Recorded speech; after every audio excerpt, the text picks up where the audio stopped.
Bien. Mesdames, Messieurs, bonjour. Je suis très heureux, au nom du président de l'Institut du monde arabe, M. Jack Lang, de vous accueillir ce matin pour ce petit déjeuner économique consacré au développement urbain dans le monde arabe. Le succès des petits déjeuners économiques, qui ont été inaugurés il y a de cela un an à peu près, et de la journée économique consacrée au Maroc en novembre dernier, témoigne de la volonté de Lima de renforcer son positionnement comme lieu d'échange et de rencontre entre les acteurs économiques qui souhaitent contribuer au développement des échanges et des relations entre la France et le monde arabe. La table ronde de ce matin est consacrée à la question du développement urbain dans le monde arabe. Cette question, la question de la ville, la question de l'urbain, elle est au cœur de la programmation de Lima en 2015 et en 2016. D'abord par la présentation au mois d'avril, le 27 avril précisément, de la plus grande exposition jamais consacrée en France aux cultures urbaines et au mouvement hip-hop, de sa création, de son émergence aux États-Unis dans les années 70 jusqu'à son développement dans le monde et évidemment notamment dans le monde arabe. Ensuite, par le lancement au mois de juin des premiers rendez-vous de l'histoire du monde arabe, qui réunira un ensemble d'experts et de spécialistes internationaux et notamment du monde arabe, et dont la thématique cette année sera la ville arabe. Et enfin, au mois d'avril 2016, par l'ouverture d'une exposition exceptionnelle et spectaculaire consacrée au jardin arabo-musulman et qui sera notamment l'occasion de traiter de la question de la place de la nature et du végétal dans les villes arabes modernes. Je tiens à remercier très chaleureusement les 5 intervenants qui nous font l'honneur de participer à la table ronde ce matin, ainsi que Serge Michel, qui va animer les débats, et à qui j'adresse toutes mes félicitations pour le lancement très réussi et récent du Monde Afrique, qui est notre partenaire sur cet événement. Je tiens à souligner également que 2 des intervenants ce matin représentent des entreprises partenaires de Lima, en l'occurrence RATP-Dev, représenté par M. Perrin, et Suez Environnement, représenté par M. Hervé. Je saisis cette opportunité pour remercier l'ensemble, évidemment, des entreprises mécènes et partenaires de Lima, sans qui nos projets et notre programmation n'auraient pas cette ampleur. Voilà, je profite de cette occasion qui m'est donnée pour les remercier très chaleureusement, puisqu'ils sont notamment présents dans la salle ce matin. Voilà, place au débat. Merci à tous pour votre présence et je vous souhaite une excellente matinée.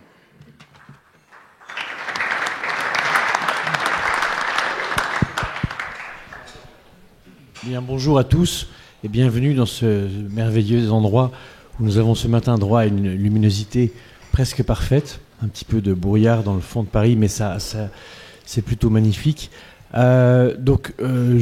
l'honneur d'animer ce petit déjeuner pour Le Monde Afrique. Le Monde Afrique, c'est un nouveau média que Le Monde a lancé à destination des lecteurs africains en Afrique et évidemment la diaspora, l'Afrique du Nord et jusqu'à l'Afrique du Sud, donc c'est tout le continent. Donc ça se recoupe un peu avec Lima, pas entièrement, puisque c'est plutôt l'Afrique du Nord évidemment qui nous rassemble et qui font partie à la fois de l'Afrique et du monde arabe. Donc c'est à ce titre que je suis là et je remercie Lima de m'avoir invité. Donc on va parler aujourd'hui des villes arabes et vous savez que c'est une thématique extrêmement complexe, importante. On a ici des acteurs qui ont des praticiens des villes arabes qui ont des expériences quasiment quotidiennes sur qu'est-ce que c'est, qu'est-ce qui s'y passe, comment ça se développe, quels sont les défis, etc. Donc c'est un sujet, je pense, très vaste. On ne va pas forcément arriver à faire tout le tour. N'hésitez pas, vous, intervenants, à réagir aux propos des uns et des autres, parce que je pense que c'est plus intéressant si c'est pas forcément chacun qui parle et à qui je donnerai la parole. Moi, j'ai interrogé chacun d'entre vous avant. Et donc je connais un petit peu vos activités, je peux vous interroger là-dessus, mais je trouve que c'est plus intéressant si aussi certaines interventions vous font réagir. Et puis, je vais commencer par vous demander de vous présenter chacun, vous le ferez mieux que moi. Présentez-vous en quelques mots qui vous êtes, vos activités, vraiment, je sais pas, 1 minute maximum. On va commencer tout au fond. Oui, bonjour, je suis Fouad Awada, je suis architecte et urbaniste. Je travaille dans l'urbanisme depuis une trentaine d'années et je suis à l'Institut d'aménagement et d'urbanisme de la région Île-de-France. À ce titre, j'ai beaucoup officié dans plusieurs pays arabes. Très bien, merci. Monsieur Aoun. Bonjour. My name is Sharbel Aoun and I present Schneider Electric. I'm the president of Smart Cities. My mission is to look at our cities to help them deliver sustainability. And for us, that is social, economic, and environmental. Background, 7 years in Smart Cities, 2 years and a half in Schneider, 15 years public sector, 22 years technology. Don't add them up. Monsieur Perrin. François-Xavier Perrin. François-Xavier Perrin, donc je dirige RATP Développement. RATP Développement est présent dans un certain nombre de villes du monde arabe, Casablanca, Alger, Oran, Constantine, et nous sommes en train maintenant de construire un réseau de bus à Riyad, capitale de l'Arabie Saoudite. Oui, bonjour, Bruno Hervé, donc je représente Suez Environnement qui est très très présent dans le monde arabe depuis, je faisais le compte d'ailleurs, au Maroc depuis plus d'1 siècle et dans pratiquement l'intégralité des pays arabes depuis au moins les années 50. On est présent à la fois dans nos secteurs traditionnels de traitement de l'eau et d'assainissement, de distribution. On fait aussi des distributions électriques dans la ville de Casablanca. On était très très actifs dans la construction de stations d'eau potable, de traitement des eaux usées, et ce dans tous les pays arabes. Mazen Sawaf. I am the advisor of the chairman and the general manager of Saudi Bin Laden Group and the vice president and CEO of Global Investment. SBG, which is Saudi Bin Laden Group, is general contractor and industrial and all kind of development, especially in smart cities. We are very proud that RATP today in Riyadh. So, I'm here. Merci à tous. On va commencer peut-être par cadrer un petit peu la question. Ville arabe, de quoi parle-t-on ? Quand on parle avec les différents intervenants pour préparer le débat, on s'aperçoit qu'il y a plusieurs typologies de ces villes arabes. Fouad, pouvez-vous nous donner un petit peu le cadre un peu conceptuel quelle typologie de ville arabe est-ce qu'il c'est en ville traditionnelle, ville nouvelle, enfin il y a beaucoup de distinctions. Comment vous appréhendez la question ?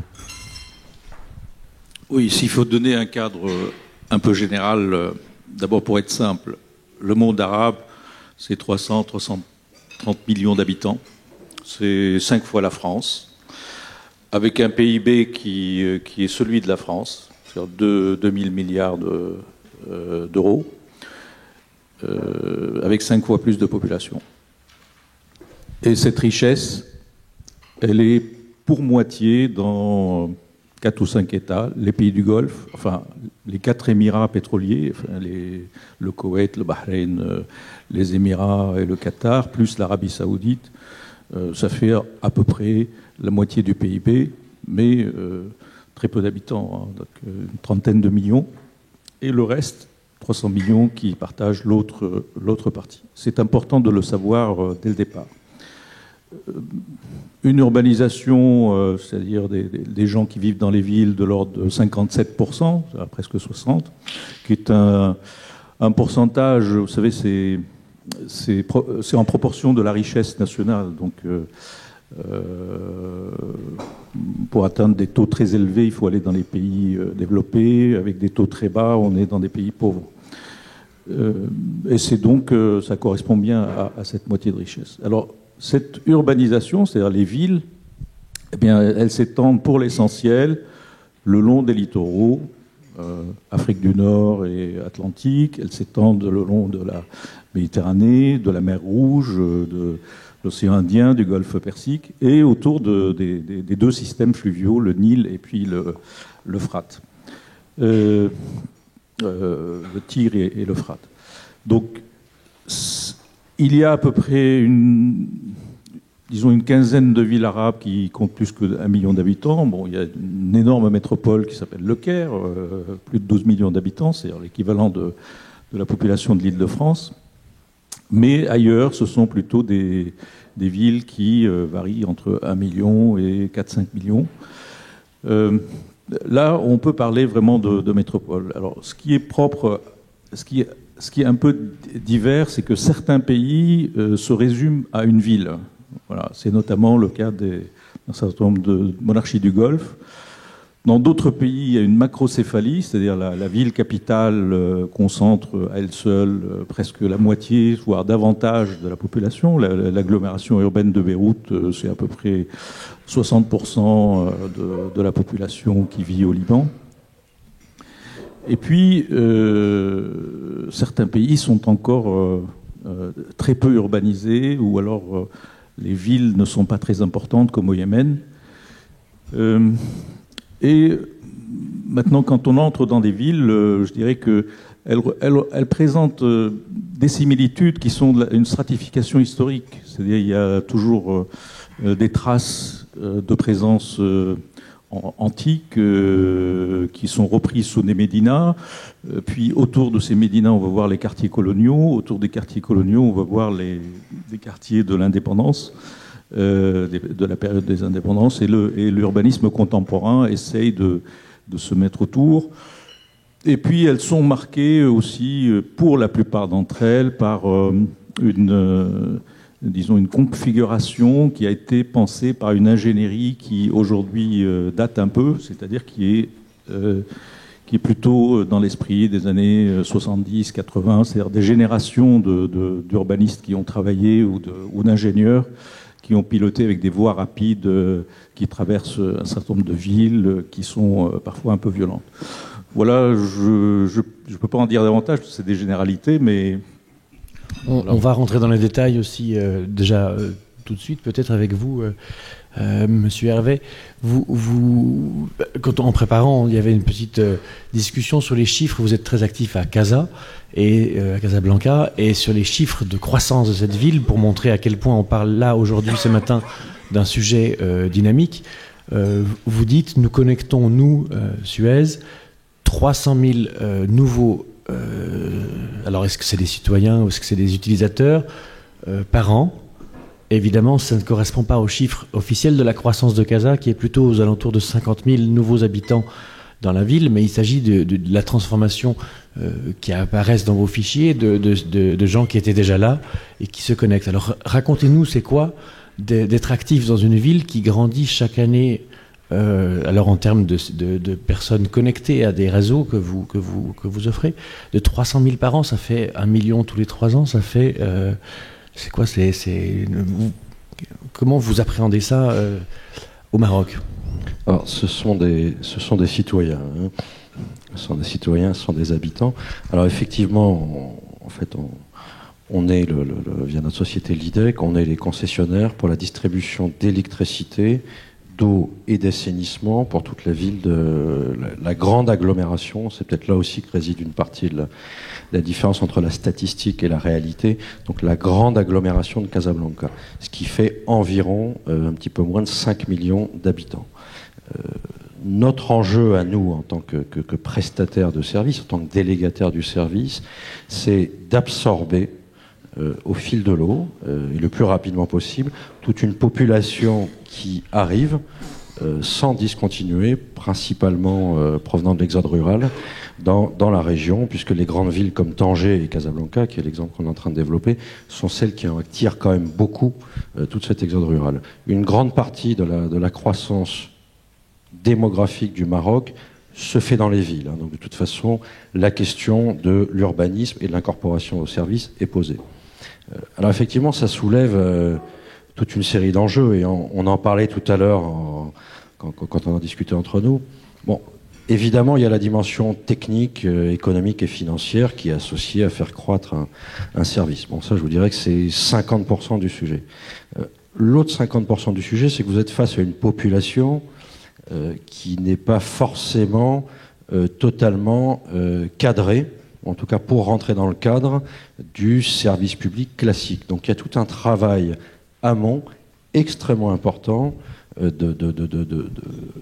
d'incorporation de ces gens-là d'un point de vue social, d'un point de vue organisationnel. Donc on a des équipes, on a d'ailleurs dans les équipes de la LIDEC une équipe d'environ 80 à 100 personnes dont le travail principal, c'est d'aller au contact de ces populations-là et de leur expliquer et de voir avec eux comment va se passer l'intégration du service. Comment on va procéder aux travaux. Dans quelle mesure peut-on associer les gens de ce quartier-là à la réalisation des travaux, ouverture de tranchées, etc., etc. Qu'est-ce que ça voudra dire ? Qu'est-ce que ça voudra dire de recevoir une facture tous les mois ? Okay. Quel est le niveau de tarif socialement acceptable pour ces populations qui ne sont pas parmi les plus riches, évidemment, de l'agglomération de Casablanca. Donc, où quel est le curseur ? Discuter avec les autorités, que ce soit la wilaya, la mairie ou l'autorité qui régule le service, de ce niveau de tarif. Organiser cette rencontre des points de vue. Okay. Comment intégrer au maximum, après, d'une manière pérenne, l'emploi parmi ces gens-là. Donc vous voyez, c'est un vrai travail d'acteur de service public qui va bien au-delà de la prestation qu'on va qualifier de classique, de faire circuler 24 heures sur 24, toute l'année, un fluide, que ce soit l'électricité ou de l'eau, d'excellente qualité. Merci. Moi, je trouve ça assez fascinant parce qu'on parle aujourd'hui de la rénovation de Casablanca, d'une certaine architecture représentative en bord de mer. On parle d'une ville qui va avoir une allure très différente peut-être dans quelques années qu'aujourd'hui. Et en même temps, cette réalité-là de 300 000 nouvelles personnes connectées chaque année, évidemment que c'est aussi ça l'enjeu. C'est pas seulement d'avoir des bâtiments magnifiques en bord de mer signés par les architectes internationaux. C'est aussi ce raccord-là. Je pense que c'est une dimension intéressante de ce matin. Monsieur Perrin, Riyad, alors je sais que vous êtes évidemment beaucoup plus actif en Algérie parce que y a une certaine ancienneté, il y a des travaux dans différentes villes, etc. Mais cette installation de bus et je crois aussi de quelques trams à Riyad, je la trouve intéressante parce que ça pose la question du modèle. On est dans un monde, comme le disait Fouad tout à l'heure, où il y a à la fois des villes millénaires et puis des villes un peu plus nouvelles. Riyad est une ville dont le développement récent a été phénoménal. Enfin, c'est récent, je veux dire, ces 50 dernières années. Et là, le modèle, c'était quand même le modèle américain, chacun sa voiture, des autoroutes et du pétrole, évidemment, assez accessible. Tout d'un coup, voilà qu'on se tourne vers des solutions urbaines, européennes, françaises, pour du transport en commun. Quelle mouche les a piqués ? Quel est l'enjeu de ce soudain changement de modèle, d'un modèle purement américain à un modèle plus continental, disons ? Alors c'est vrai que cette transition de Casablanca à Riyad, pour moi, symbolise bien notre expérience, qui évidemment est regardée sur le plan de la mobilité, c'est-à-dire souvent sur le plan de la congestion urbaine, entre les villes du Maghreb et les villes du Moyen-Orient. On a parlé de Casablanca, où donc nous avons ouvert un tramway il y a 2 ans, en 2012, fin 2012. Ce tramway s'est inscrit dans une architecture de ville compliquée, comme c'est le cas à Alger ou à Oran ou à Constantine. On est dans des réseaux viaires très contraints. Donc il y a déjà une première étape qui est l'insertion urbaine. S'y ajoutent, je dirais, 2 ou 3 autres étapes qui sont les problèmes de financement, qui sont les problèmes d'autorité organisatrice, et je pense qu'on y reviendra dans la discussion, les problèmes d'adaptation, c'est-à-dire les problèmes culturels à l'introduction d'un transport en commun. Mais par exemple, à Casa, juste pour alimenter ce qu'on disait, aujourd'hui, le tramway de Casablanca transporte entre 100 et 120 000 personnes par jour, hein, donc c'est tout à fait significatif, sans qu'on ait l'impression que ça ait réduit de manière significative le transport qui s'était organisé autour de déplacements à pied, autour de circuits de bus qui irriguent la ville en profondeur. Donc je ne peux pas dire que la congestion ait été adressée de manière très significative, mais il y a un moyen de transport qui évidemment facilite de manière considérable la vie des habitants de Casablanca, qui leur permet aussi d'aller à la plage, et donc du coup des projets de ligne 2, des projets de ligne 3. Riyad est parti d'une autre réalité, d'une autre infrastructure, qui sont des grandes avenues, qui sont des autoroutes urbaines à l'intérieur et qui quadrillent la ville, mais le même problème de congestion. Puisque Riyad est une ville qui croît extrêmement rapidement. Aujourd'hui, pratiquement 6 millions d'habitants, avec une projection en 2030 qui fait 8 millions d'habitants. Donc il y a un vrai problème de congestion urbaine. Vous ne circulez pas plus vite à Riyad qu'à Casablanca ou qu'à Alger. Et donc les problèmes ne sont pas des problèmes de financement. Il y a des problèmes d'infrastructure, il va falloir prendre sur la voirie, donc réduire l'automobile, comme c'est le cas, comme on l'a vécu nous dans nos villes occidentales, prendre de la place à l'automobile pour construire des voies bus, hein, ce qui va être fait sur tous les axes importants, mais il y a aussi toute cette adaptation culturelle et toute cette transition qu'il va falloir faire. Alors, à la fois sur le plan institutionnel, des transports urbains qui n'existaient pas, qui va s'en occuper, qui va avoir l'autorité, est-ce qu'en même temps on va mettre le trafic, la gestion des feux, hein, toutes les problématiques qui sont classiques dans nos villes occidentales nécessitent une construction institutionnelle importante, et c'est exactement ce que d'ailleurs l'Arabie Saoudite est en train de faire, puisqu'ils viennent de décider d'une compétence spécifique sur les autorités urbaines, hein, et d'une organisation coordonnée. C'est un mouvement qui existe non seulement à Riyad, mais à Jeddah, Médina, Mecca, et donc il y a besoin d'une vraie coordination, et c'est en train de se mettre en place. Donc l'échelon institutionnel en ce qui concerne la mobilité est extrêmement important. Je pense que c'est vrai aussi dans d'autres aspects de la ville. Comment gérer la ville est aussi une question qu'il faut découvrir. Et puis, dès que le réseau de Riyad sera en service, c'est-à-dire à l'été 2017, début 2017, il va y avoir l'adaptation culturelle. Et là, l'adaptation culturelle, on l'a vu à Casa, par exemple, c'est pas seulement pour les automobilistes, c'est-à-dire faire attention à ne pas couper le chemin du tramway, à s'arrêter au feu. Il y a besoin d'un accompagnement très fort, mais c'est évidemment, pour les futurs passagers, changer les habitudes, permettre à des gens qui ne pouvaient pas se déplacer d'utiliser ce moyen de transport.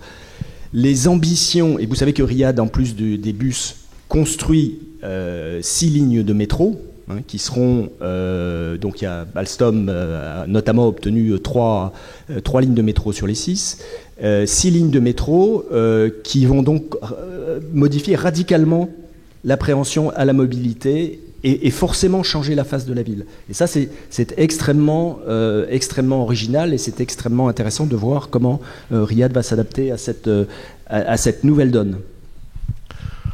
Merci beaucoup. Non, je pense qu'on voit dans chacune des réponses qu'on a ce matin à quel point tout est en train de changer sous nos yeux. Donc ça souligne l'importance d'en parler.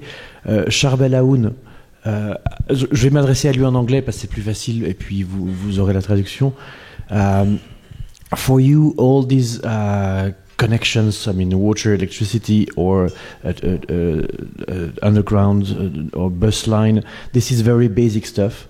When we spoke together, you seem to be much ahead in terms of how to manage a city, how to implement new systems, very high tech that could interconnect different services. And I would like you to explain a bit more about it, because I think all of us here, we need to be a bit enlightened about what is a smart city and how could an Arabic city become a smart city, and which examples do you already have to offer us? I'll skip the examples and I'll answer the rest. I think the challenge you see is similar to everywhere, in the Arab world as well as in Europe. I had the privilege of being exposed to different markets, and it's the same. And you look at it in the maturity of cities first. If you want to embark on a journey, first of all, cities has been around for a long time, right? The oldest city, I think, was in Syria, 6,000 years. So cities are smart in their own way. Tech or no tech, it doesn't matter.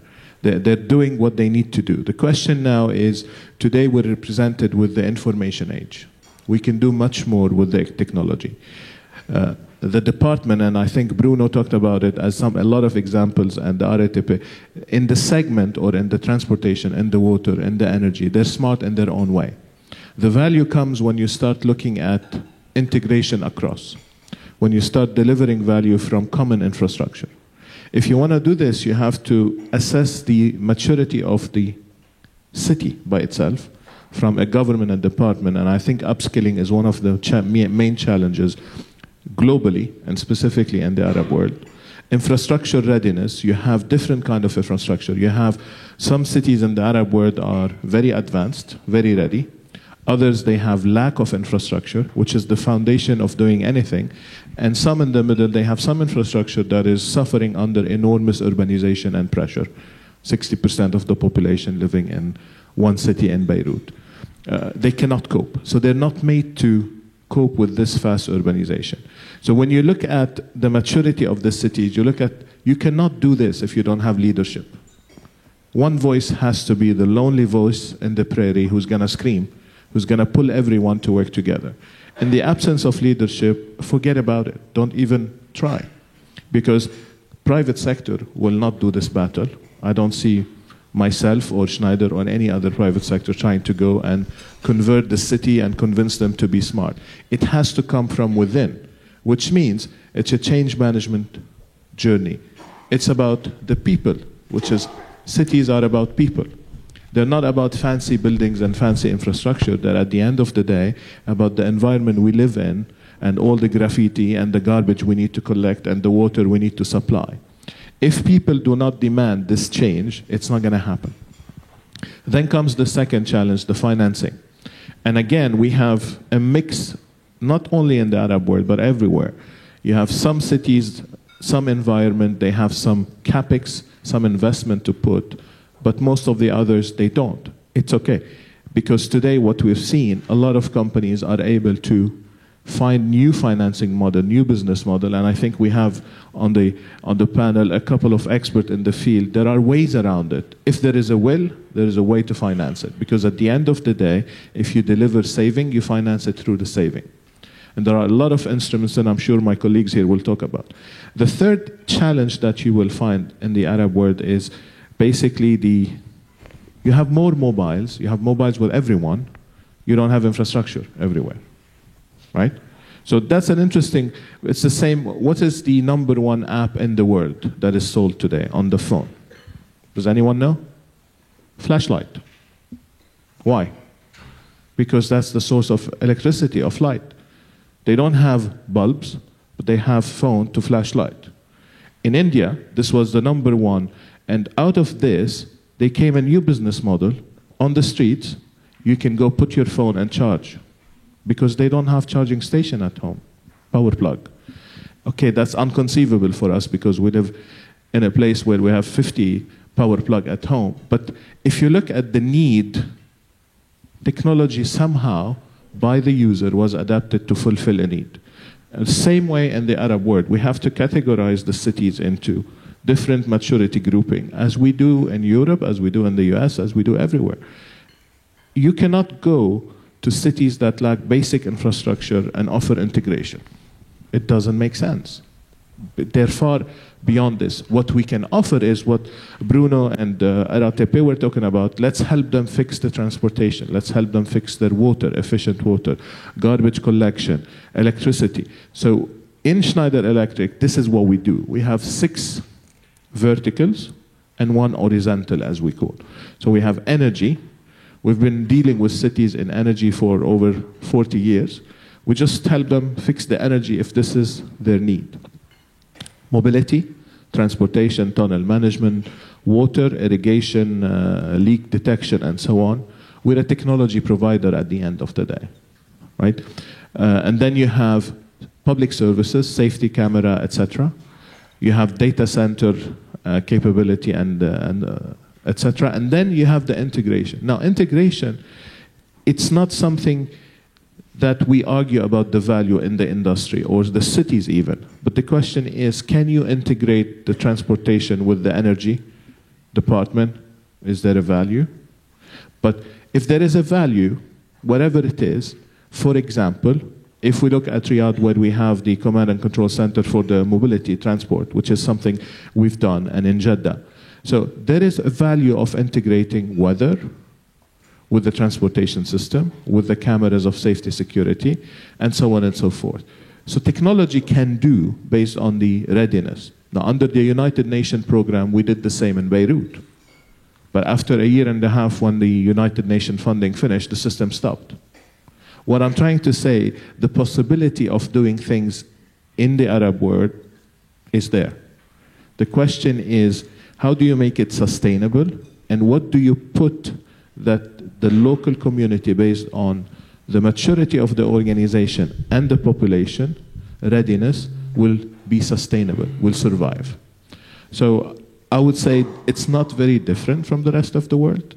I think it's more magnified in some cities where we have lack of infrastructure. There's a lot of similarities with Latin America, basically, and some places in Asia. Thank you very much. We'll come back to some of the elements of what you said. Next question, also in English, for Mr. Al-Sawaf.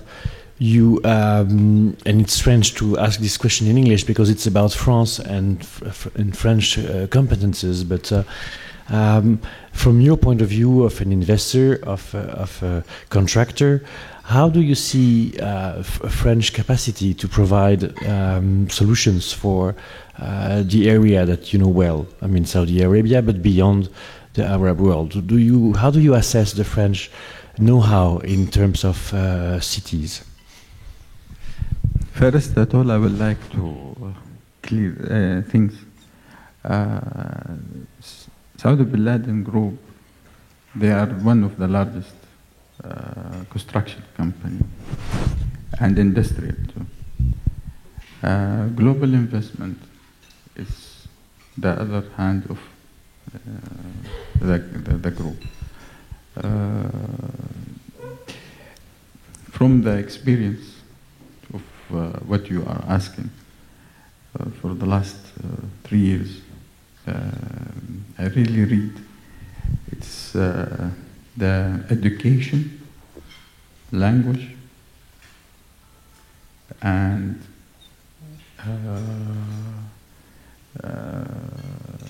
the address marketing. We did with the French, for example, Schneider.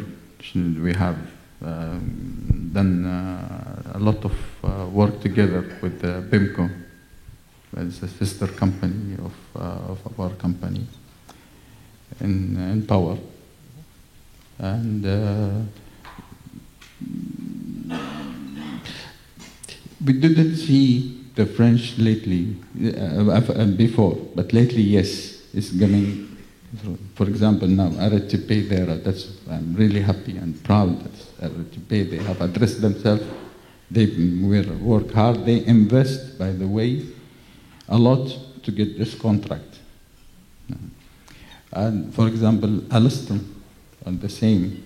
Today, me as a chairman today of Veolia Arabia, also Veolia there, and we have also Thales. We have ADF. That's what I mean. You have to find the right partner who address you there very well. Then the education. Today everybody is looking investment, say investment, they want to retain liquid. Today it's not a matter of to make. Of course, everybody is looking forward to the retain, but your investment you should be your in human being, education, how they can communicate, and you have to address. This is main investment today to have better future. For example, you're talking about the smart cities. We have already started this maybe 9 years ago. For example, we have this the big complex in Mecca, where is the Mecca clock. We have 7 towers, accommodate like 50,000-60,000. In Riyadh, we have this financial district. It's a big city, King Abdullah financial district.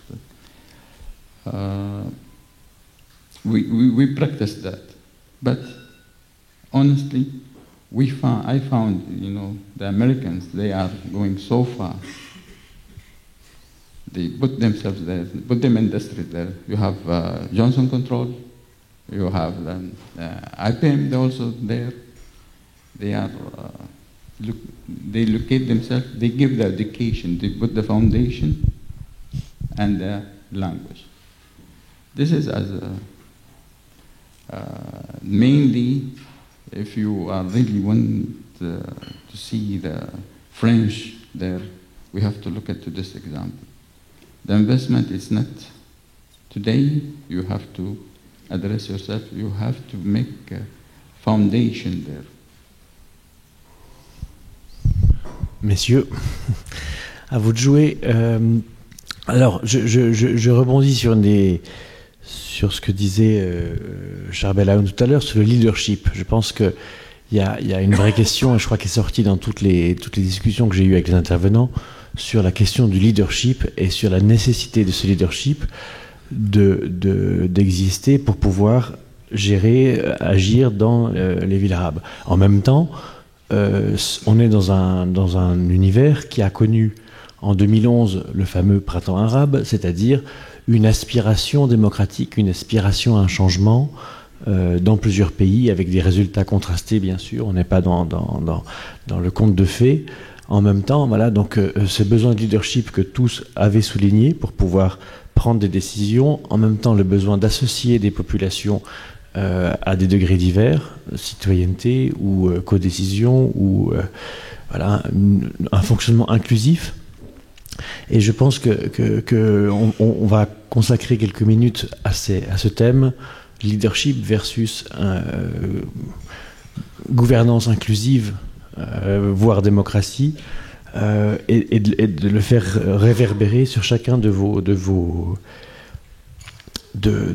spécialités. Je vais commencer peut-être par Fouad Awada. Quand on parle de ça, quand on parle de leadership, on voit dans le monde arabe aujourd'hui tout de même se détacher un modèle qui est celui des petits États du Golfe qui, avec une gouvernance très claire, avec des choix très précis, souvent assez audacieux, ont développé quelque chose qui a stupéfié le reste du monde arabe. On a Dubaï, Abu Dhabi, le Qatar, des villes qui aujourd'hui servent de modèle et qui donnent envie d'être copiées. Quand on voit des nouveaux quartiers se développer, y compris plus loin que le monde arabe, je pense par exemple à l'Afrique, là je pense à l'Angola, ou je pense au Nigeria. Quand on développe une ville nouvelle aujourd'hui dans ces régions du monde, on a dans la tête, on a Dubaï. On se dit, voilà, je vais faire Dubaï, y compris Khartoum au Soudan. On imagine que voilà, le développement urbain, c'est Dubaï. Et Dubaï, c'est quand même un leadership très fort et une population assez spécifique, puisqu'il y a beaucoup de travailleurs. Comment est-ce que vous jugez, vous, urbanistes, ce rôle qu'a pris Dubaï, et j'élargis Dubaï à Abu Dhabi et Doha, c'est pas une question de réduire, mais comme modèle d'une ville arabe aujourd'hui, alors que cette ville existait très peu il y a 50 ans. Oui, disons que les monarchies du Golfe, les 4 petites ou 5 monarchies du Golfe, auxquelles bien sûr on peut associer l'Arabie Saoudite, mais qui est un grand pays à la différence de ces petites monarchies, sont à la fois des exemples mais aussi des exceptions. C'est-à-dire qu'il y a à l'origine une très grande intelligence des familles régnantes, une sorte de vision Parce que l'intelligence, c'est quoi finalement? C'est de pouvoir réunir autour de soi les moyens qu'il faut pour atteindre un objectif. Et je pense que dans ces familles régnantes, ils ont su très rapidement s'entourer d'équipes performantes. Ce qui manque très généralement dans les États arabes, c'est au niveau de la gouvernance, c'est une ingénierie performante. Beaucoup d'États souffrent aussi d'un manque d'ambition ou même d'un manque de connaissance de ce qui se passe dans le monde. Et c'est vrai que ce qui a été raconté sur le leadership, quand, par exemple, c'était l'époque d'entrée du téléphone portable et des télécoms, certains pays ont beaucoup tardé à faire venir l'Internet, le téléphone. Il a suffi parfois qu'un ministre vienne et en l'espace de quelques mois, il prend la décision et des entreprises arrivent et le pays est équipé en l'espace d'1 an ou de 2 ans. Donc ça a été très rapide au Maroc, ça a été très rapide au Liban, ça a été très rapide partout. Mais ce qui manquait pendant des années, c'était la décision de faire, ou alors des fois on est confronté aussi à des questions d'équilibre de part de marché entre les politiques, puisqu'il y a des phénomènes de corruption dont il faut quand même parler dans beaucoup de pays. Alors, le leadership, pour revenir au marché du Golfe, bien sûr, savoir s'entourer. Ils ont aussi les moyens d'imaginer des solutions. Dubaï a imaginé une stratégie qui consiste à préparer l'après-pétrole. Et donc, ils font venir des tas d'entreprises, de projets qui modernisent et qui fascinent. Et c'est vrai qu'ils ont même exporté leur activité, y compris jusqu'au Maroc, avec des nouveaux quartiers qui ont été réalisés. Alors, ils sont parfois un peu critiqués sur le modèle urbain, au sens où la course à la hauteur dans les gratte-ciel qui parfois sont vides, ou enfin, la bulle immobilière qui a pu se constituer, ou les formes qui sont plus internationales et sans lien avec le patrimoine ancien. Bon, c'est une particularité de ces monarchies, et je ne suis pas sûr que les autres villes du monde arabe veuillent importer ces formes urbaines elles-mêmes. Voilà. Ok, merci. Je me tourne vers vous, Monsieur Hervé, parce que oui, allez, je vous en prie. I was saying, a part of the first part of today. I just said, as a Saudi Biladin group, what we faced in the past. But today, we did a strategy to develop the relations between the region, not only in Saudi Arabia. And we have global there. Then we start now developing between Saudi and the region with France. We have today Veolia there. They start, flashing all over Saudi, north, west, north of Saudi Arabia, in west of Saudi Arabia, and in the east of Saudi Arabia. In all environment, in all industry of what Veolia, except the construction, of course. They are there also in the construction. And also for the environments. For example, also we used Thales technology in the largest construction building in the whole world. We say it's the Holy Mosque, but for the other world, in the end it's a building there for them to accommodate like more than 2 or 2 point something million in one time. Wow. And this is controlled by Thales. Today, Dassault is there. Dassault is a system. They have started setting themselves up and start the names running here, going to the Minister of Interior and Ministry of Defense, Minister of Hajj. Today we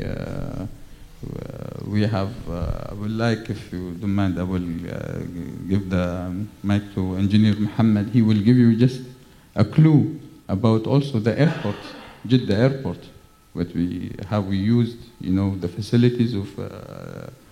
I would like to Engineer Muhammad to give a clue about how we developed the French technology back home.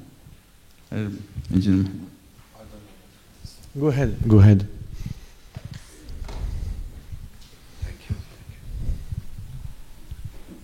Bonjour. مساء الخير. Hi. Mohammed Kamel Uthman. I represent Saudi Bin Laden Group as development affairs. I just want to simplify it with all respect, all the French companies. French companies coming to the region from the hard way. They are coming commercially. We need to go to the universities. The technology to be presented there to educate the engineers. Most of the engineers in Saudi Arabia, during their studies, they are fully aware of most of the international companies. Technology, contractor, designers. When it comes to French, it's very limited. Recently, we know about Airbus. Yes. But if you ask any engineer, Thales, university, Dassault, la. Why? They want to come commercially. Now, this is why Mr. Sawaf raised the issue that we need to have the right partner. If you want to be there, you have to get the right partner that he will market you, he will get you to the community, understanding, business conducting facilities.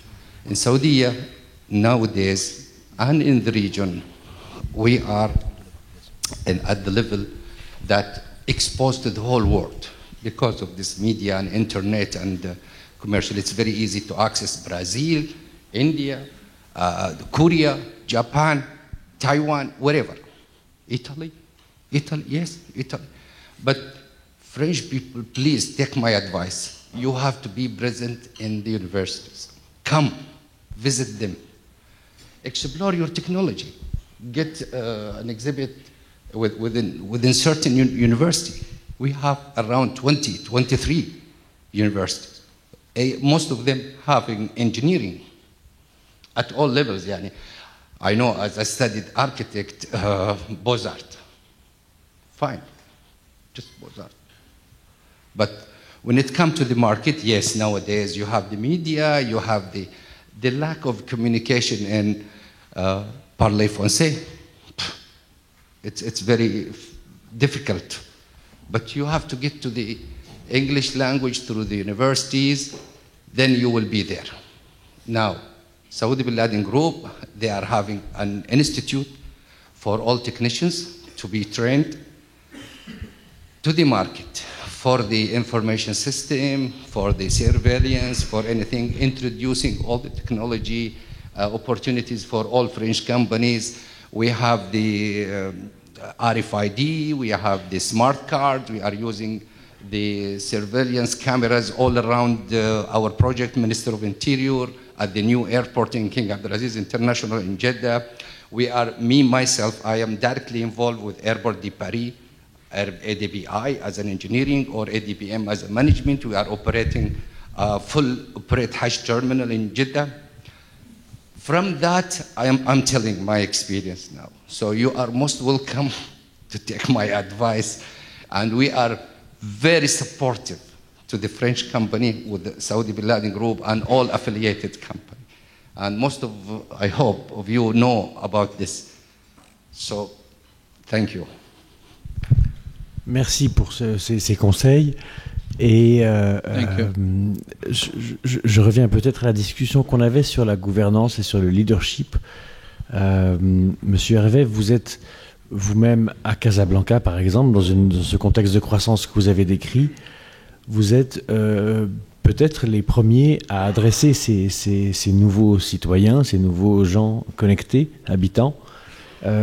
Et vous êtes parfois un peu en porte-à-faux entre des gens qui arrivent, qui découvrent un peu l'ensemble des services qui leur sont proposés, et des autorités qui ont d'autres projets ou qui développent d'autres choses.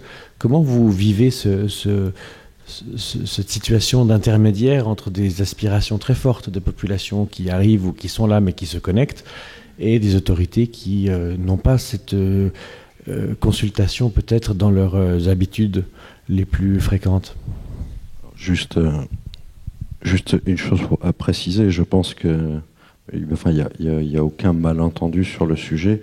Tous autant que nous sommes RATP, Schneider Electric ou Suez Environnement, nous sommes des prestataires de services au service de la puissance publique et de sa vision. Donc ça nous renvoie au sujet du leadership qui a été souligné par ces messieurs tout à l'heure.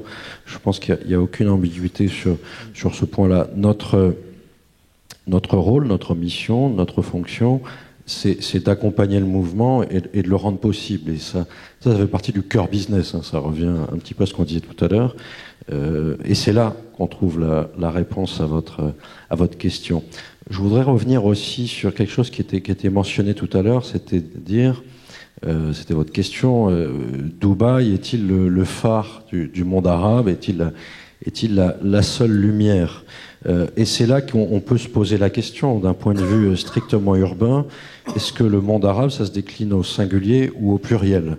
Et je pense que c'est ce qui avait été souligné par les intervenants auparavant, auquel je souscris.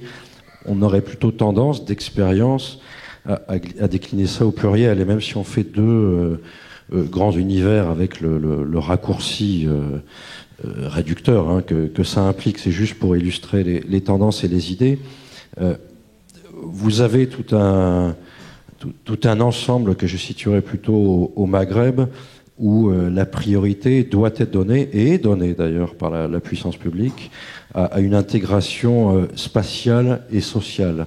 Et là, on est dans des degrés de priorité qui tournent autour du logement, autour de l'accès aux services d'eau et de déchets, au transport, hein, et sur tous ces aspects, que ce soit dans la construction ou le renouvellement des infrastructures de base, avec les possibilités qui sont ouvertes par des démarches nouvelles de Smart City, comme celle dont parlait Charbel Aoun à l'instant, qui est de dire, tant qu'à faire, est-ce qu'il y a une couche transversale décilotant qui va permettre d'accélérer un petit peu ce mouvement, tout ça au service d'une seule finalité, qui est d'apporter un meilleur service, moins cher, à plus de gens. Je pense que cette vision, on la partage tous. Et une fois encore, pour revenir au sujet du leadership, de tous les administrations que j'ai pu rencontrer, je pense que la puissance publique, elle est toujours imprégnée par cette priorité-là. Alors après, il y a un champ de contraintes qui fait que c'est pas toujours possible aussi vite qu'on le souhaiterait, soit.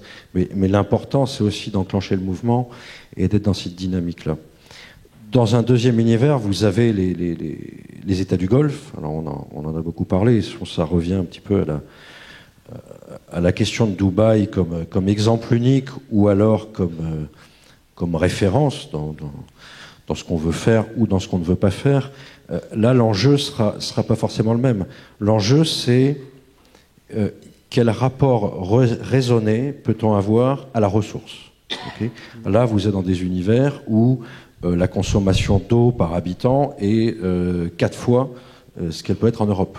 Okay. Donc là, il y a un sujet, là, il y a un enjeu qui n'est pas le même que celui dont on a parlé pour les autres géographies. Vous êtes dans des villes qui se projettent positivement et qui se sont construites, et ça a été dit encore, dans des logiques de marketing territorial. Donc il faut aller dans ce sens-là, il faut nourrir et alimenter ça, il faut être au service de cette vision-là. Là, pour le coup, la puissance publique a cette vision-là, qui lui a beaucoup réussi, d'ailleurs. Hein. Donc il faut qu'on soit dans cette logique-là. Et là, les priorités, j'ai parlé du rapport raisonné à la ressource naturelle, l'eau, l'énergie, etc. Et là, on va pouvoir rentrer dans des logiques de connectivité. C'est vrai que c'est peut-être à court terme, plus éligibles dans des plateformes telles qu'on les projette aujourd'hui en termes de smart city. Mais elles ne s'opposent pas, elles sont complémentaires et il faut les intégrer avec une différence. C'est lié aussi à la typologie des populations. On sait qu'à Dubaï, les habitants de Dubaï sont à moins de 10% des Émiratis. Okay. La proportion va être radicalement opposée si vous êtes au Caire ou à Casablanca. Okay. Donc, quand vous repensez la ville ou quand vous voulez l'amener dans cette direction-là, une ville, vous savez, c'est un avenir, mais c'est aussi un ancrage historique. Bien sûr. Hein. Donc, comment est-ce que vous répondez, comment est-ce que vous vous inscrivez dans cet enracinement-là? Oui, enfin, je vais juste. À quelle heure voulez-vous qu'on termine? Et je voulais aussi un peu laisser de la place à quelques questions de la salle. Dans 10 minutes, on passe aux questions de la salle. D'accord, très bien. Monsieur Perrin, vous vouliez réagir sur ces aspirations, sur Oui, sur deux choses qui ont été dites. Le premier, c'est que je suis tout à fait d'accord avec l'orateur précédent. La puissance publique, quand elle s'exprime, n'a finalement pas de difficulté réelle à s'imposer. Ce qui, je prends évidemment en tant qu'observatoire les transports, ce qui est difficile, ce qui est compliqué, c'est l'émergence de la puissance publique, c'est-à-dire l'émergence de la voie unique ou aussi coordonnée que possible qui permet de construire un projet. Et on le voit bien dans les projets de transport. Les projets de transport peuvent se mettre en place extrêmement rapidement à partir du moment où la puissance publique est déterminée. Donc il n'y aura pas, comme on peut le voir dans nos villes occidentales, le combat d'arrière-garde de l'association de quartier qui préfère que le tracé soit à droite plutôt qu'à gauche ou qui défend les intérêts particuliers. On ne le voit pas. L'Arabie Saoudite a le projet de mettre en place des lignes de métro, 6 lignes de métro dans un délai extrêmement ambitieux de 5 ans. La ligne de Casablanca a été construite... La ligne de tramway de Casablanca a été construite pratiquement en 3 ans. Donc c'est pas cette partie-là qui est difficile. Ce dont on s'aperçoit, et ça c'est aussi quelque chose qui est important, et vous en avez parlé par rapport à la démocratisation ou par rapport au printemps arabe, c'est qu'ensuite l'outil de transport devient un mode d'expression de la démocratie. Aujourd'hui en Algérie, quand on a besoin de manifester contre quelque chose, contre l'absence de logement, contre des conditions de vie qui ne sont pas jugées comme des conditions de vie acceptables, qu'est-ce qu'on fait? On bloque le tramway. Hein? Et donc, il y a cette double respiration, à la fois une capacité à aller vite dans des décisions publiques et à mettre en place des projets ambitieux, et en même temps, au travers de ces projets, l'émergence d'une démocratisation, ou en tous les cas d'une capacité d'expression des populations, parce que le transport transforme leur vie et donc ils vont le prendre à la fois en positif et quelquefois en otage pour faire passer leur ressentiment ou leurs idées. Oui, Mr. Aoun, you wanted to say something. I had myself a question for you about governance and democracy and smart city. Is it like that high-tech solutions might facilitate participation of citizens through new channels and kind of ease this the divide between leadership, democracy? I mean, can it give harmony to something that is an old fight in the Arab world between democracy and yeah? Very quickly, but I want to address 2 points before that are of importance to me. I think there's a big difference when we talk about Dubai and model or not. First of all, we cannot deny that what Dubai did is fascinating. But one size does not fit all. This is a unique case. Dubai has been around for how many years? 30, 40, 50, 60 years? Right? So building a green city is usually a place where you quantum jump, you accelerate. And I was once on a panel with the CEO of Amar, Muhammad Al-Abbar. And one of the audience asked him, what's about this region of the world? You always want to be number one, number one, number one. Tallest building, biggest whatever. And he went silent for like a minute and he said, you know what? Paris has been around for it took Paris 6,000 years to be Paris. It took London thousands of years to be London. We don't have 1,000 years. We have 1 year. So everything in our world has to be done in 1 year. So that it's a very significant sentence. And on the other hand, I was with the CIO of Barcelona who was saying, you know what, Barcelona has been around for 6,000 years. I don't think Spain will be around for the next 20 years.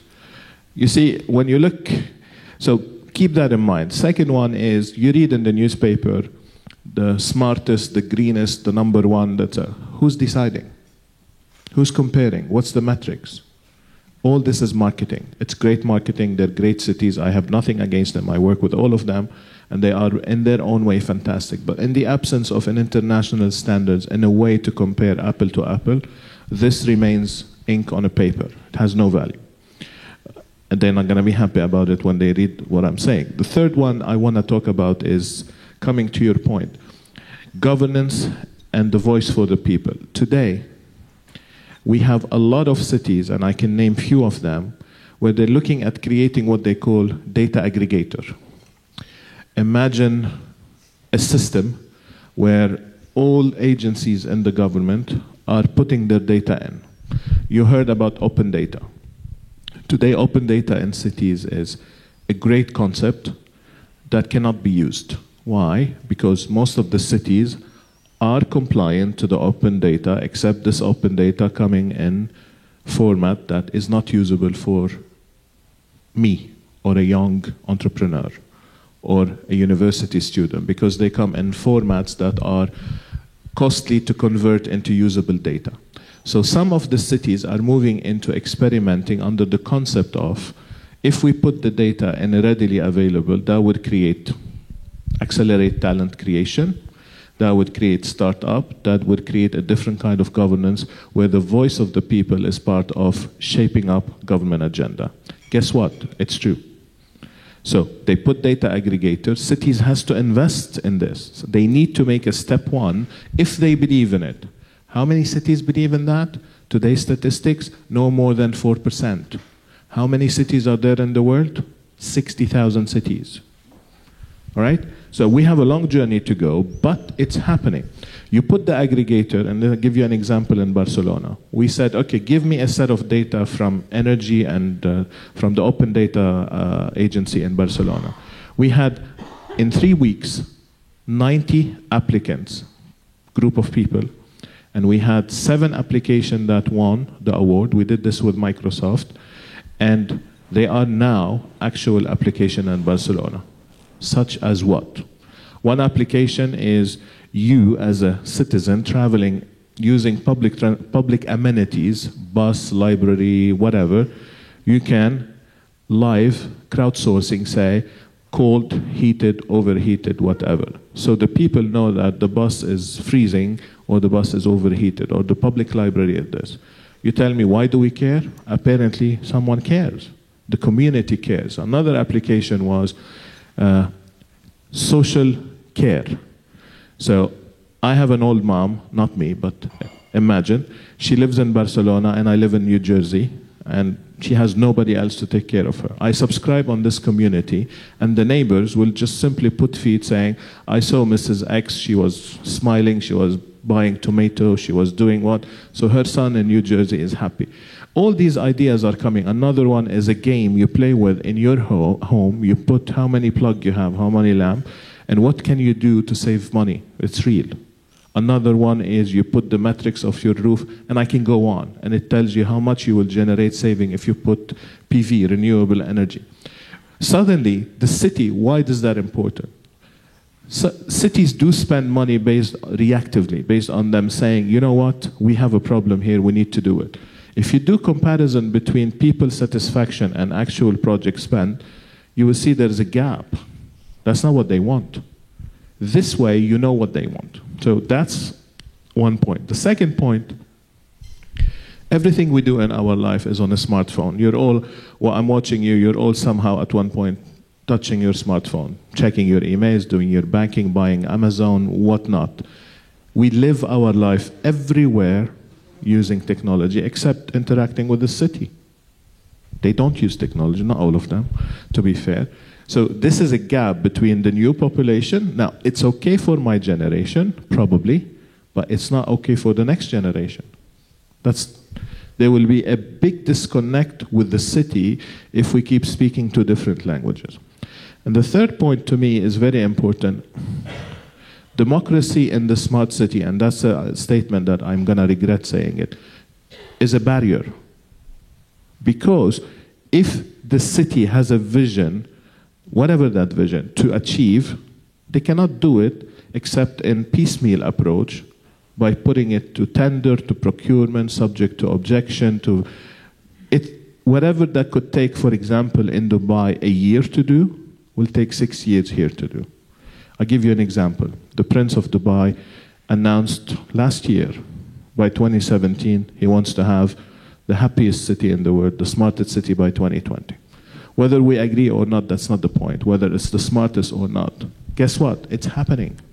The speed of things happening is a big, big, big component for businesses like us.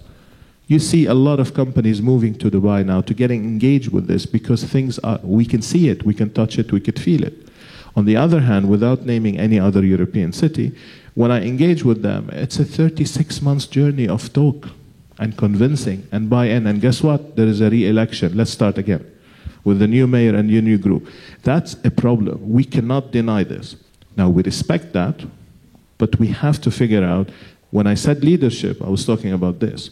And to me, when I was in my previous job in Barcelona, when the previous mayor, not Mr. Trias, the one that went before him, was on podium inaugurating the Smart City Start. And guess what he did the first thing? He called Mr. Trias, who was running against him, and the election was in 2 months. He said, please come to the podium. And he said, whoever wins, this is the city story. It's not my story. We're going to take it out of politics. Guess what made, without naming the companies in the room, do? Announce their investment, creating center of excellence and creating, because we felt like, okay, we have stability, we have continuity. And the last point, smart city brings innovation. At the heart of doing smart stuff, there are new technology, there's some innovation. For those who follow this topic, innovation means mistakes and errors and failures. That's the nature of what innovation is. Guess what? Cities don't like that. Show me a city willing to experiment. They'll do it on a pilot in a corner, but they will not do it citywide. So the question is, how do we move from a mentality of innovation, high-tech, mistakes, trial and errors, into civil servant mentality, reactive, if it's broken, don't fix it. There's a big gap. And that's the challenge of governance and technology. Bon, vous aviez dit, you mentioned that you can name few name of the cities. You only said Barcelona. I use Barcelona as an example, but I can name few. Is there an Arab city within your examples? Of course, I'm working heavily with Dubai, with Doha, with Saudi. We're involved with Knowledge Economic City, King Abdullah Economic City. With Riyadh, we're doing a lot. So it's not the lack of project. One size does not fit all. That's what I'm trying to say. Every city is unique. Barcelona is different from Paris. Yes. And the story of Smart City in Barcelona is very different from the story of Smart City in Amsterdam or Copenhagen, and surely different from Riyadh's Smart City story. I just, to come back what my friend says, we talk about Dubai, exactly Dubai. You know, King Zayed Road, the building, the construction of building there is about almost 1.78 million square meter. The 7 towers in Mecca, it's about 1-something million square meter. And in the area which is about maybe 35,000 square meters, it's all that complex is connected, operated by all IT and all. It's a small example for a village or here as is education again. We receive in Mecca programs from all over the world. Poor people, they come, they want to go to visit the Holy Mosque. Yes. They don't know how to communicate with the elevators. So here it comes back again as what my friend says. Even I want Mr. from RTP, I am sure they found a lot of difficulties to address themselves and to here it also comes back again how you will transfer this education and this technology of French to the Arab world. Oui, c'est vrai qu'on oublie souvent, enfin, on voit Dubaï comme une vitrine très explicite sur elle-même, mais c'est vrai qu'il y a des villes comme la Mecque, comme Médine, qui relèvent des défis importants et souvent moins visibles parce que moins de marketing derrière, moins d'agences de communication, moins de... Voilà. Je voudrais donner un peu la parole à la salle. Est-ce qu'il y a des questions? Est-ce qu'on peut faire passer des micros? Voilà, volontiers, madame. Si, ça va marcher. Ah bon, pardon, excusez-moi. Bonjour, Corinne Bloch-Raguin, Serwell, la certification HQE. Nous délivrons la certification haute qualité environnementale aux bâtiments et quartiers durables partout dans le monde. On a beaucoup parlé de technologie, de réseau. Je m'interrogeais sur l'étape au-dessus, finalement. Est-ce qu'il ne manque pas, dans le monde arabe, une réflexion, et là je m'adresse peut-être à l'urbaniste, sur la ville dans son ensemble, pour s'assurer que les systèmes qui sont proposés aujourd'hui vont être pérennes dans le temps, sur une très longue durée, et pas uniquement sur nos générations et juste la suivante. Donc on a peu parlé d'urbanisme et de réflexion plus globale sur la ville durable. Oui, sur la question du développement durable. Mais avant, j'avais très envie de donner une petite réponse à ce que vous avez dit sur Dubaï en tant qu'exemple. Moi, je crois que les villes arabes ne regardent pas Dubaï comme étant l'exemple. La plupart des villes arabes rêvent à la fois de leur propre tradition, c'est-à-dire de leur propre identité, mais aussi elles rêvent de Paris, de Londres, de New York. Ça, c'est des villes qui les font rêver beaucoup plus que Dubaï. Mais en termes d'efficacité de système, c'est-à-dire avoir l'eau, avoir l'électricité, avoir la télévision, avoir l'intensité de vie, etc. Je veux dire, la propension naturelle de quelqu'un qui veut voyager, qui veut se donner du plaisir, c'est plutôt on ne va pas à Dubaï, on va plutôt en Europe. Alors, sur le développement durable, nous sommes encore très très loin du compte. Et beaucoup des solutions technologiques qui sont apportées par des décisions d'autorité, y compris celles qui ont les plus grandes stratégies, sont des décisions qui parfois ont été préjudiciables. Je pense notamment à tout un ensemble d'ouvrages hydrauliques, notamment ceux qui ont été développés en Libye avec la grande rivière artificielle, qui est une petite catastrophe au niveau des nappes d'eau souterraines. Les solutions de désalinisation d'eau de mer comme solution d'approvisionnement en eau potable, non seulement pour des besoins domestiques, mais aussi pour verdir le désert, comme on dit, c'est-à-dire pour l'agriculture, qui sont des solutions qui peuvent être critiquables, ou ces fameuses pistes de ski. Donc souvent, les solutions technologiques, même les plus performantes, ne rejoignent pas nécessairement la dimension développement durable. Mais ça ne veut pas dire qu'il n'y a pas cette réflexion. Et tout comme Dubaï et d'autres essayent d'être les premiers de la classe en termes de tout, ils commencent à vouloir être aussi les premiers de la classe en matière d'environnement. Donc là, il faut faire attention à distinguer ce qui est de l'ordre du marketing, de ce qui est de l'ordre des réflexions sérieuses.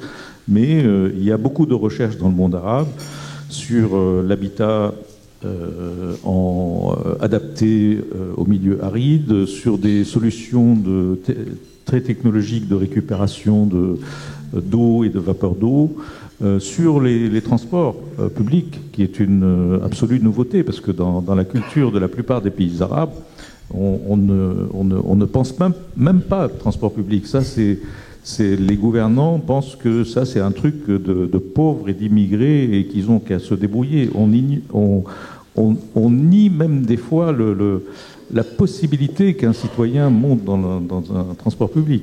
Au Liban, vous avez tous les matins à peu près 60% des gens qui vont dans les transports publics, mais les autorités ne connaissent pas cette réalité.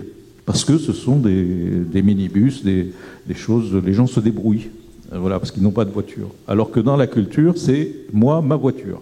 Voilà.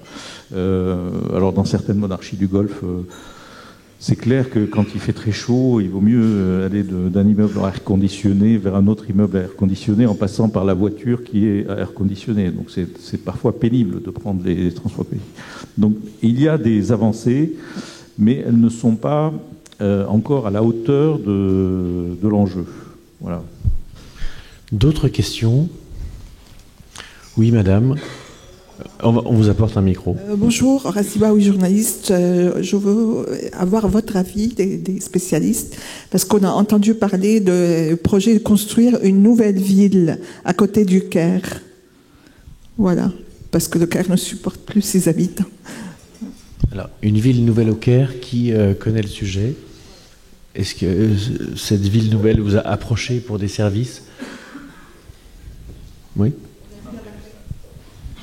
Go ahead. I think the challenge of a greenfield city is, I'm sure if they have the funds, they will build a great city. The question, how do you make people live and animate the city? Because a city needs a spirit, right? I think, honestly speaking, now, as much as you don't like Dubai as a model, it could be, there is a lot of lessons learned. How do you attract people there? Talent, to me, is the number one source of bringing people into the city. Are they planning to build it one big bang or gradually over 50, 60 years? That's another element. I think it's too early to judge, but that, to me, what the lesson I learned when I read the news is they understood that the old city now, because we have a new one, we have to call the previous one old city, saturated. They cannot put any more roads, any more infrastructure. It cannot be fixed. It's beyond repair. And that's a very interesting lesson, because I live in London and I always ask the question, why can't we just take the underground and bring one TGV from France and just we fix the problem? You cannot. You cannot just stop the whole city while you fix it, spend 9 years repairing it. The city has to keep functioning as it is with a minimal damage, and you gradually, incrementally. If that's not enough, you build new. And that's what, to me, how I read Cairo. Juste pour compléter un petit peu, terminer de répondre à madame, moi j'ai vu effectivement cette annonce très récemment. Je crois que l'objectif, c'est à terme de construire une ville qui accueillerait 5 millions d'habitants, c'est ça? Bon, pour rejoindre ce que disait Charbel, il y a un côté un petit peu prométhéen dans cette démarche, même si je pense qu'elle est guidée par une vision. Alors en même temps, il faut savoir ce qu'on veut. On parlait de vision, on parlait de leadership. Donc bon, là il y en a une, donc il faut pas juger et pas avoir un a priori négatif. La question de fond, c'est pourquoi est-ce que 5 millions de personnes vont aller s'installer là et donc quitter le Caire? Est-ce qu'ils vont s'y retrouver? Et là on revient au sujet fondamental de l'identité. Alors l'Égypte est un pays avec une culture extrêmement riche, hein, une identité millénaire. Donc il est évident en tout cas que tout ça, ça doit être intégré. Je le mettrais plutôt comme une condition du succès. D'autres questions? Oui, monsieur. Sorry, go ahead in English. Please, I just want to use a small example that our friend in Thales has more expert than me, especially in Mecca Holy Mosque. Mecca city is inhabited by 1 million. During Hajj, you have 2.5 people coming to perform Hajj. The goal is to visit the Holy Mosque. Now, the government decided to think seriously how to crowd management, to get the crowd management with a very intelligent system. Now Thales is providing this with the CCTV, people moving, counting people, what is the capacity, which door is to open, how to prevent any. They could talk better than me. Now, this is the mosque. Now you talk about the city. People moving. We are having a 2-3 level of transportation. Buses, ABM, automated people mover, then the train coming from between Mecca, Jeddah, Medina. So the whole city should be 100% educated, everybody from the population to understand that it's a must. We have to transfer to a smart city. And fully integrated.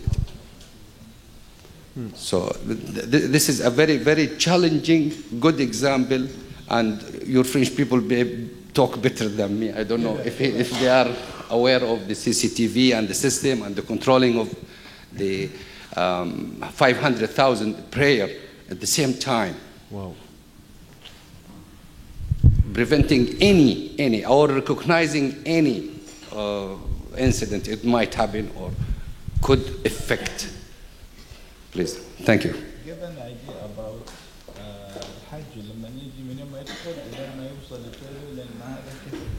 Well, this is another example. Yes, sorry. By arriving to Saudi through the airport to Jeddah or Medina, and linking all that data, how to monitor the people is moving, the pilgrims during Umrah or during Hajj, on a network, smart card, RFID, where are they, where is he going, if he left behind, did he leave on time, might he has an accident, okay, spot him, where is he? Now it's going, linking the whole networking together with a smart city, with a smart airport, with a smart, even from the embassy, from getting the visa, he will go to an electronic path.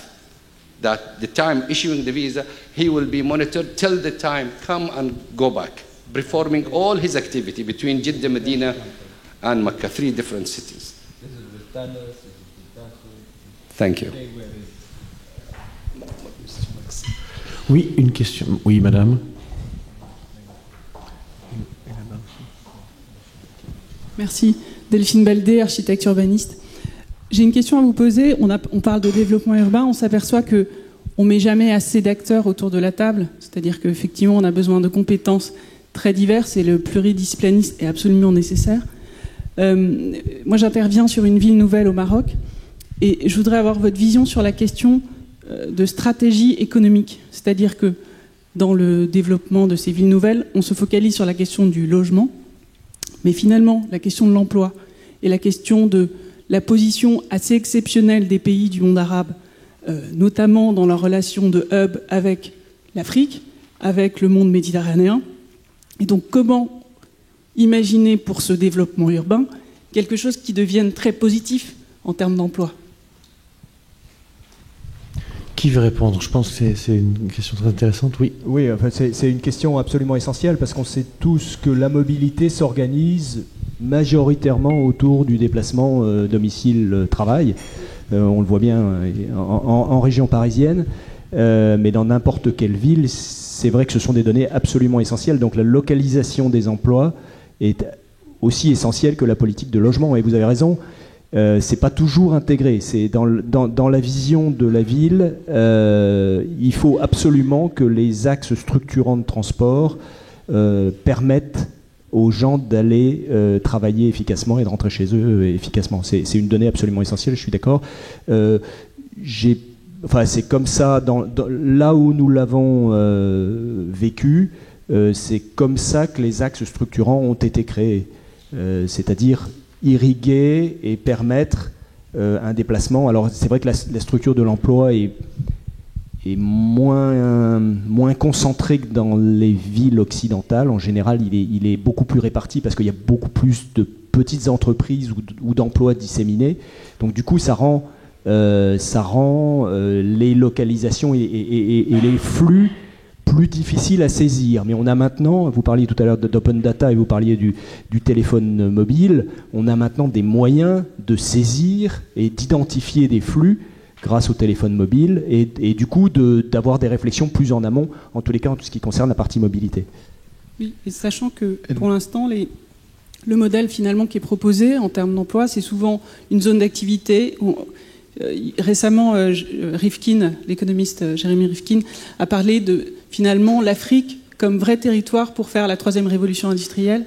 Et j'ai l'impression que, en dehors de la question portuaire, de savoir quelles sont les plateformes, ou bien d'agropoles, de systèmes finalement très XXL, on a du mal à imaginer, vous voyez, le système un peu intermédiaire, ou de l'économie, on parlait des startups. Aujourd'hui, au Maroc, trouver une surface de bureau, enfin au Maroc, je veux dire, je pense au sud plutôt, hein, plutôt vers Agadir, moins équipé que Rabat et Casa et Marrakech, c'est très difficile en fait de trouver des modèles de tertiaire. C'est un modèle qui, pour l'instant, n'est pas encore émergent. Et en même temps, les startups, on sent bien qu'il y a un vrai territoire qui peut se développer. Today, there is initial data showing for every $1 million investment, there is at least $7 million economic value generated. But we have not seen a city that is moved from normal to be smart and enough data to validate. It's academic research and gathering and simulating data. The small evidence that are gathered from different suppliers, and we have some our own, and I'm sure everyone, it shows that there is definitely economic value. Can we quantify it? I think we're too early. The third industrial revolution, big fan of the book, great vision, we love it to see it happening. But if you see where we are, reality today, out of the vision, out of the 400 pages, probably we're page 40. You know what I mean, symbolically speaking. The maturity and the readiness of the community and utilities to change, right? One of the questions is, I ask myself, in the Gulf, it's a country where you have, what, out of 365 days, 345 days of sun? Why don't we use PV? I had that debate.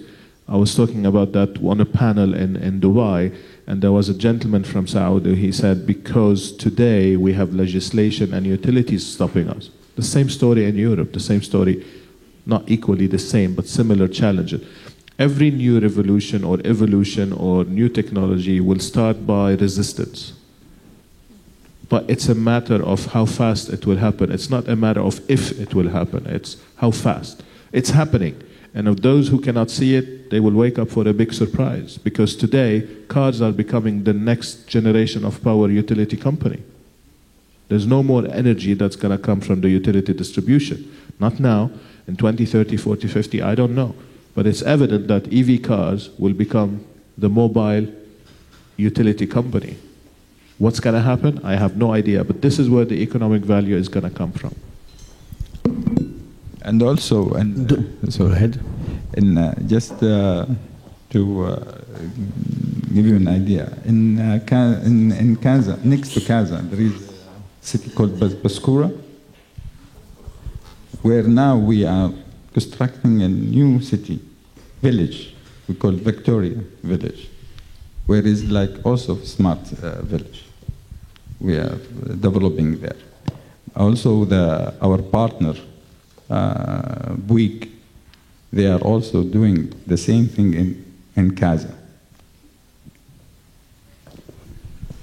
Juste un mot sur le développement économique.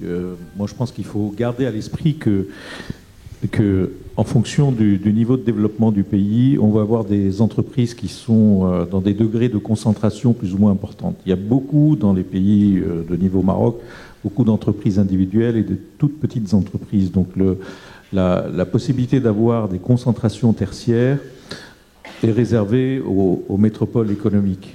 et même à Casablanca, faire un quartier d'affaires au sens de tours, etc., serait un peu exagéré parce qu'il n'y a pas suffisamment de grosses entreprises capables de remplir des plateaux et des machins comme ça.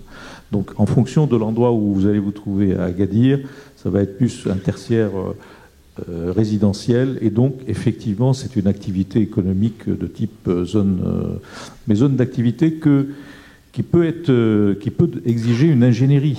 Moi, je suis souvent frappé à Casablanca, justement, de la différence entre la qualité de telle zone industrielle mal faite et telle autre qui a été très bien conçue au départ et qui est très bien gérée, surtout.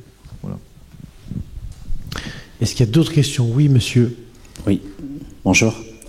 Je me présente, je suis monsieur Hakim Awa, je travaille pour un cabinet d'executive search qui se charge de recruter les talents entre l'Europe et l'Afrique du Nord, principalement, et l'Afrique. Do you mind if I just mention it in French? Are you happy with talking in French? Okay, because that's my question is directed to you as well, indirectly. Je voudrais également adresser ma question à M. Perrin et M. Aoun plus précisément. Vous avez parlé justement de la façon dont les pays devaient s'adapter. Notamment, on a pris l'exemple de Dubaï comme ville, on va dire, modèle. J'étais moi-même aussi à Barcelone au World Mobile Congress il y a 2 semaines. J'ai été stupéfait de voir qu'il y avait des sociétés, en tout cas des pays qui n'étaient pas présents, notamment de l'Afrique. Ces pays qui ont les moyens, hein, on parle de l'Algérie. L'Algérie, ça fait 4 ans que il n'y a pas de représentation là-bas. Il y a d'autres pays, bien évidemment, mais j'ai vu avec un plaisir assez stupéfiant les start-up du Maroc, de Tunisie et d'autres pays aux alentours. Ma question, en fait, s'adresse à ce que vous disiez tout à l'heure. Monsieur Perrin, vous mentionniez le fait que sur le tramway algérien, lorsque les gens étaient un petit peu frustrés, ils avaient justement du mal à matérialiser leur frustration et donc à manifester. Donc il y a un petit héritage français derrière sur les grèves. Petite anecdote. Mais ça montre également un certain malaise, et je voudrais savoir justement, au-delà de ce que vous disiez, Monsieur Aoun, notamment sur la mentalité de l'innovation. You mentioned mentality of innovation. Est-ce qu'il faudrait travailler un modèle où certains pays devront travailler plusieurs années pour changer cette capacité d'innovation, cette mentalité de l'innovation, quand on voit qu'effectivement, je vous mentionne, hein, certains pays ne sont pas présents sur le mobile, alors que vous prenez l'Afrique qui justement se développe autrement sur la 3G, sur le mobile, puisqu'eux ont trouvé d'autres ouvertures. Donc j'aurais souhaité savoir, selon vous, quels étaient pour vous le modèle idéal.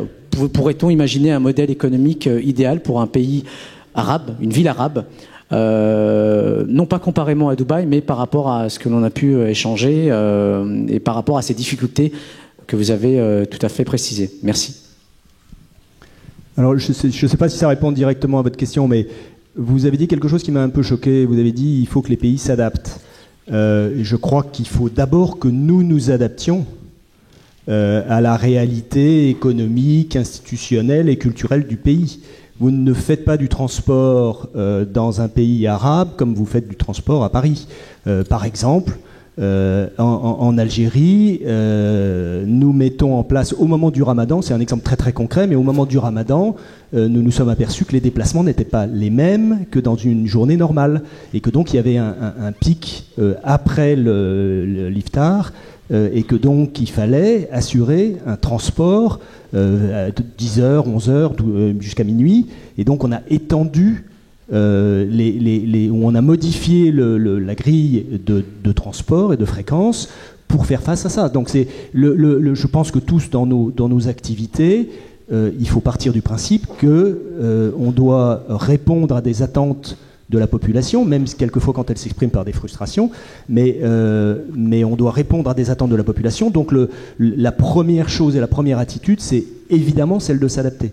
Alors ensuite, par rapport à l'innovation, je vais peut-être laisser ça à d'autres personnes qui sont plus ciblées sur l'innovation, mais faut pas le schéma suivant lequel on a un modèle de ville occidentale ou moderne, style Dubaï d'ailleurs, qui pas une ville qui est faite pour le monde arabe, elle est faite pour le monde occidental, pour moi, enfin en tout cas. Et selon le modèle selon lequel on devrait s'adapter à cette réalité moderne, je crois que c'est pas ça. Je crois qu'il y a vraiment quelque chose à inventer, et c'est d'abord à nos technologies à s'adapter à une réalité, de vie qui est différente. Je pense pas que ce soit un problème d'adaptabilité par rapport aux entreprises. C'est plutôt par rapport au modèle économique de la ville. C'est là où je veux en venir, c'est-à-dire que les entreprises s'adapteront obligatoirement, elles proposeront des solutions. Moi, je propose des solutions à mes clients, je ne viens pas comme ça en leur disant, écoutez, c'est ça, c'est blanc ou gris, ou noir plutôt. Donc, ce que j'essaie de vous dire, c'est qu'effectivement, peut-on penser à ce que, par exemple, les entreprises deviennent un peu plus intelligentes avec la façon dont elles travaillent avec les institutions de la ville et du pays, de façon à ce qu'effectivement, on arrive à une vraie mentalité d'innovation, de gagnant, quelque part. Et c'est là où je compare certains pays, enfin certaines villes dans certains pays qui n'avancent pas aussi vite, voire plus vite que d'autres. Je vous ai cité l'exemple de l'Algérie comparé au Maroc. Vous regardez ce qui se passe au Maroc, il y a un dynamisme incroyable, alors que l'Algérie quand même a aussi une rente assez importante, mais qu'elle base sur ses infrastructures. Ouais. On s'éloigne un peu du sujet. Le match Algérie-Maroc, c'est un sujet assez délicat. On va peut-être l'éviter pour ce matin, si on veut terminer cette discussion. Very quickly, Monsieur Aoun. Very quickly. I think one of the great advantages in the Arab world, it's culturally we're entrepreneurial.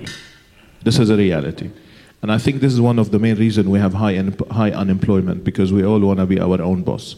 This is my personal observation, my own opinion. I don't think we're lacking, because also we run a program in Schneider Electric, we call it City Go Green. And that's a program where we invite students from around the world to come with ideas around energy, and we will take the top 5, and there's a lot of benefit from it. Guess what? 90% outside Europe and US. And the split, the majority, is coming from the Arab world, Africa, and Asia, India mainly. So the young generation is entrepreneurial. And during the last few years, I was going on vacation to Lebanon 2 years ago. I was fascinated when they told me, you need to download this app to know which road is blocked because there is a demonstration. I was like, what? It's true. There is an app that tells you, don't go here because there's a demonstration. So there's a lot of ideas that they can generate. And innovation is not just about technology, by the way, right?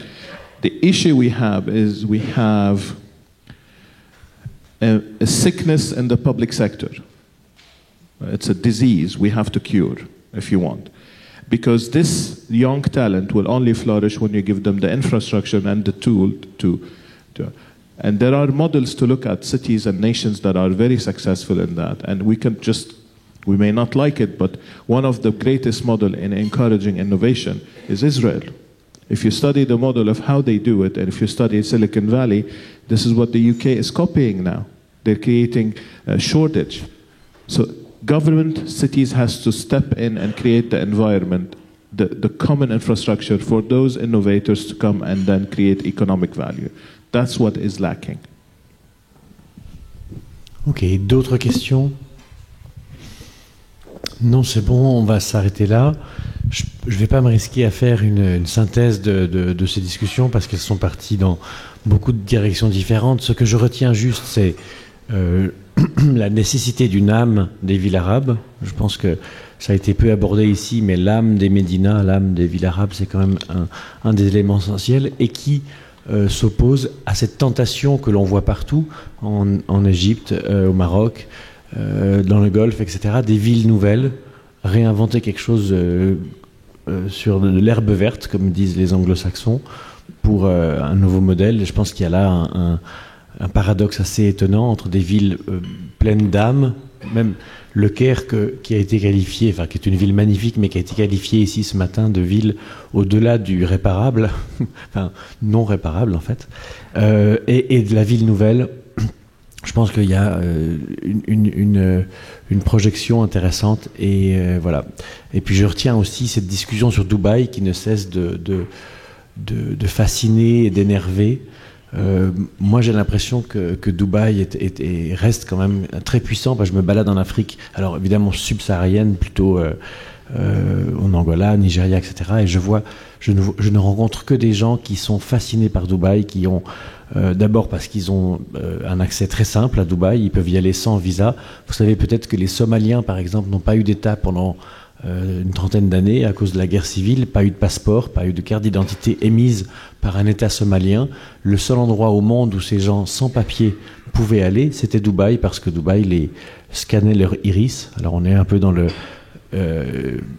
1984, George Orwell, que nous a un petit peu promis aussi la Smart City. On ne sait pas si on sera dans une ville très démocratique ou au contraire très contrôlée.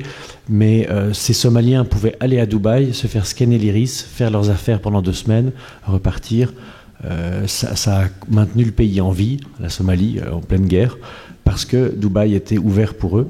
Et je pense que cette ville a quand même un potentiel de séduction qu'on sous-estime un peu ici, parce qu'on est très heureux de Paris, qui est une ville magnifique, mais je pense qu'il y a ces modèles-là et surtout ce rêve des villes nouvelles arabes va continuer d'exercer une certaine fascination. Voilà, en tout cas, merci d'être venu. Le sujet était vaste et j'espère que ça vous a ouvert quelques perspectives. Merci beaucoup de votre participation. Au revoir.